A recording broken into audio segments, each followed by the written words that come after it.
Il était une fois, dans un lointain pays d'Orient, un charpentier nommé Ali Baba, qui vivait pauvrement avec son épouse.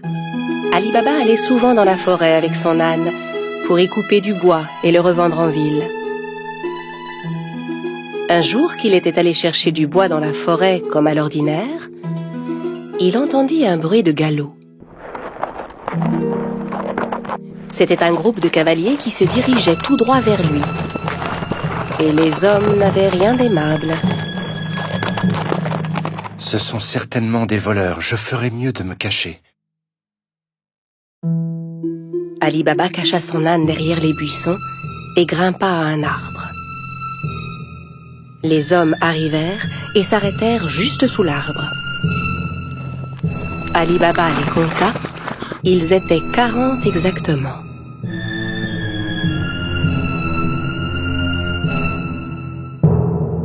Les hommes déchargèrent les lourds sacs que portaient leurs chevaux. Et Ali Baba comprit alors que ces hommes étaient bien des voleurs. Le chef de la bande se dirigea vers un énorme rocher devant lequel il se mit à crier. Sésame, ouvre-toi! Soudain, il se passa une chose incroyable. Le gros rocher glissa sur le côté comme une porte coulissante, laissant apparaître une grotte. Les voleurs entrèrent un par un en portant leurs gros sacs. Quand le dernier fut entré, la porte se referma automatiquement. Ali Baba était médusé par ce qu'il voyait. Au bout de quelques instants, le rocher s'ouvrit à nouveau et les voleurs ressortirent de la grotte. Quand le dernier fut dehors, le chef se tourna vers la porte et ordonna « Sésame, ferme-toi !» Le gros rocher se referma aussitôt et les cavaliers se remirent en selle et s'éloignèrent.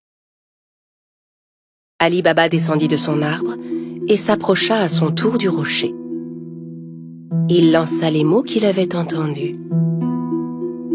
Sésame, ouvre-toi! La porte s'ouvrit dans un grand bruit. Ali Baba entra d'un pas hésitant. Il fut ébloui de ce qu'il vit.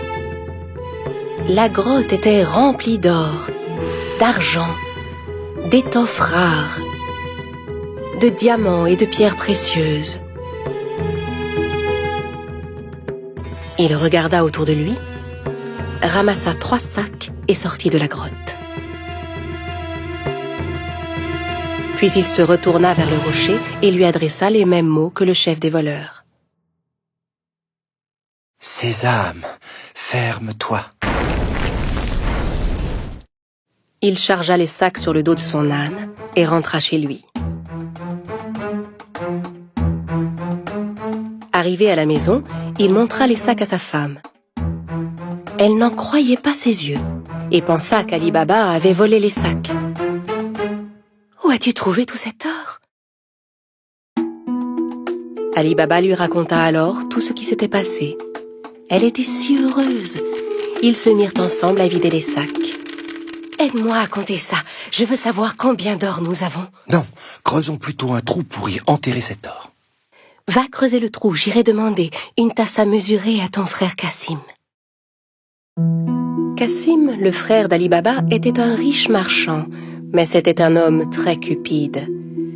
Il n'avait jamais aidé Ali Baba, qui mit sa femme en garde.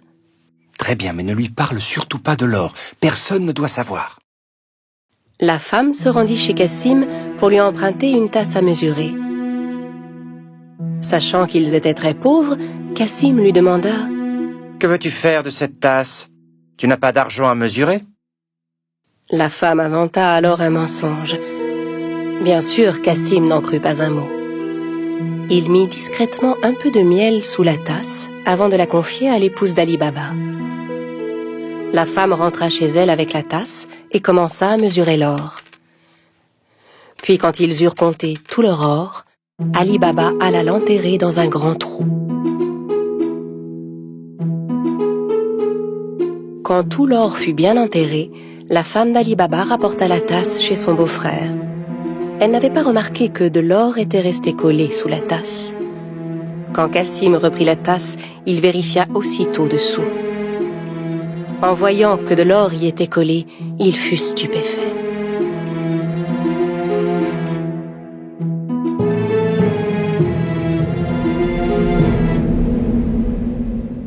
Je me demande où Ali Baba a pu trouver cet or. Cassim ne put pas dormir de la nuit. Le lendemain matin, il se leva et se rendit directement chez son frère Ali Baba pour lui montrer l'or collé sous la tasse. Ali Baba, d'où vient cet or? Je croyais que tu étais pauvre. Où l'as-tu trouvé?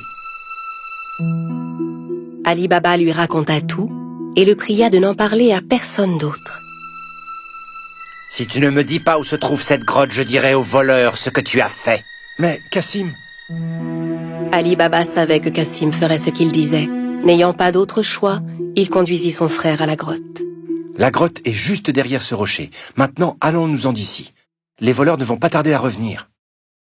Ali Baba et Cassim rentrèrent chez eux, mais Cassim ne cessait de penser à la grotte. Il prit 2 chevaux avec lui et retourna à la grotte aussitôt. Arrivé devant l'entrée, il récita les mots qu'Ali Baba lui avait indiqués. « Sésame, ouvre-toi » Le gros rocher se mit à bouger et la grotte s'ouvrit. Cassim n'en croyait pas ses yeux. Il était fasciné par le spectacle qui s'offrait à lui, hypnotisé par tout l'or qui brillait. Le plus vite possible, il commença à remplir les sacs qu'il avait apportés avec tout l'or qu'il pouvait. Quand tous ces sacs furent pleins, il retourna vers la sortie. Mais la porte s'était refermée. Et malheureusement, il avait oublié les mots qu'il fallait dire. Il essaya toutes sortes de formules pour ouvrir la grotte. « Porte, ouvre-toi Rocher, ouvre-toi Grotte, ouvre-toi » Mais quels que soient les mots, la porte restait fermée. Cassim commença à paniquer. Il chercha une autre porte, mais n'en trouva aucune. Au bout d'un moment, les voleurs revinrent à leur grotte. Quand ils virent les chevaux de Cassim, ils se méfièrent et sortirent leurs épées. « Sésame, ouvre-toi »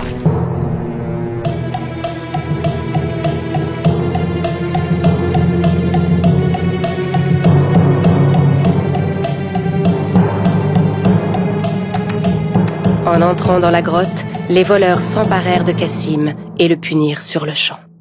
« Alors c'est donc lui le voleur qui nous a volé notre or » À la nuit tombée, ne voyant pas revenir Cassim, sa femme commença à s'inquiéter. Elle courut chez Ali Baba pour lui demander son aide. Ali Baba aussi était inquiet pour son frère.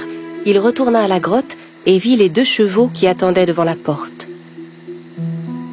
Il comprit alors que son frère était à l'intérieur et qu'il s'était fait tuer par les voleurs.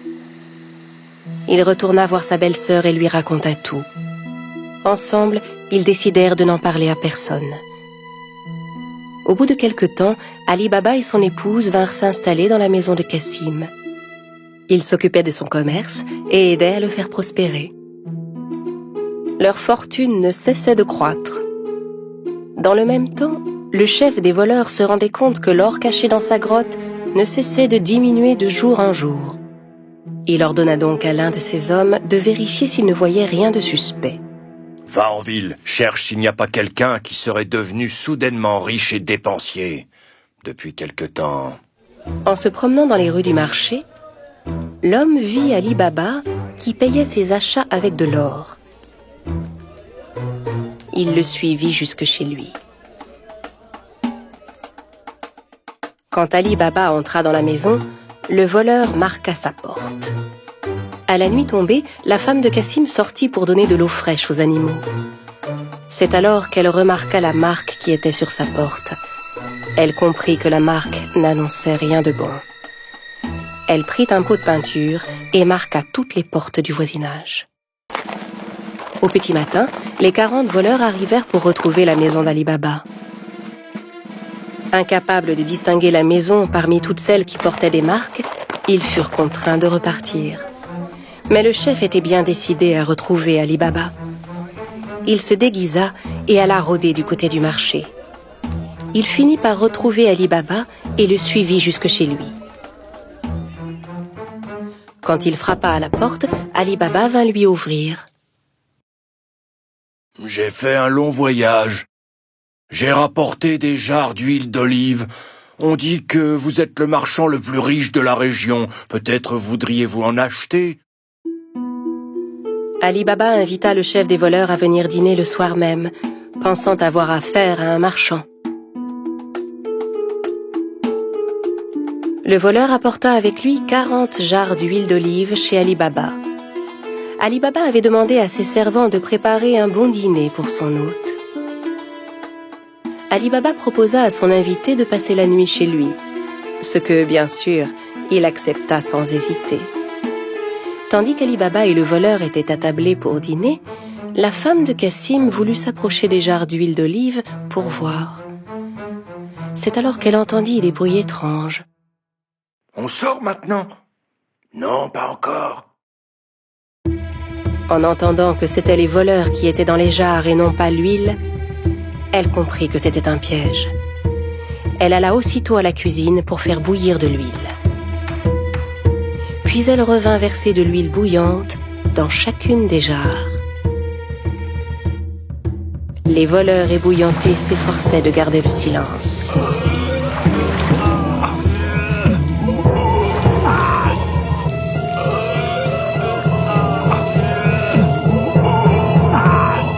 À minuit, quand tout le monde était endormi, le chef des voleurs alla vers les jarres. « Vous pouvez sortir maintenant. » N'ayant aucune réponse, il appela à nouveau. « Les gars, vous dormez ?» N'entendant à nouveau aucune réaction, il décida d'ouvrir les jarres et fut terrifié de ce qu'il vit. Terrorisé à l'idée de se faire attraper à son tour, il s'enfuit et ne revint jamais. Le lendemain matin, la femme de Cassim raconta à Ali Baba ce qui s'était passé. Cette fois, il savait qu'il n'aurait plus jamais à s'inquiéter des voleurs. À partir de ce jour, Ali Baba et sa famille menèrent une vie riche et heureuse.